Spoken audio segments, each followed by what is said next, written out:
எல்லாருக்கும் வணக்கம். வாங்க வெள்ளரிக்காய் பொரியல் பண்ணலாம். இந்த வெள்ளரிக்காய் பண்ணாரி போகும்போது பெரியவங்க 2 பேர் விற்றுட்டு இருந்தாங்க. நாட்டு வெள்ளரிக்கான்னு சொல்லி கொடுத்தாங்க.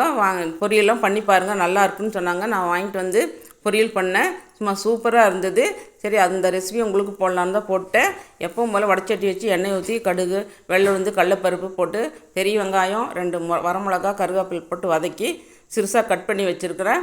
வெள்ளரிக்காயும் போட்டு வதக்கி மஞ்சத்தூளும் உப்பும் போட்டு கொஞ்சம் தண்ணி தொளித்து வெந்த பின்னாடி தேங்காய் துருவல் போட்டு மல்லித்தலை தூவி இறக்குனா சுவையான வெள்ளரிக்காய் பொரியல் ரெடி.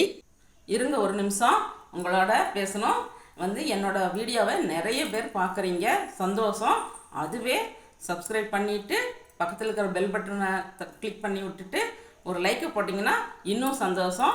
உங்களோட லைக் தாங்க எனக்கு ஒரு மோட்டிவேஷனாக இருக்கும். ப்ளீஸ் சப்ஸ்கிரைப் பண்ணுங்கள், லைக் பண்ணுங்கள், ஷேர் பண்ணுங்கள், கமெண்ட் பண்ணுங்கள். வாழ்க வளத்துடன் நலத்துடன்.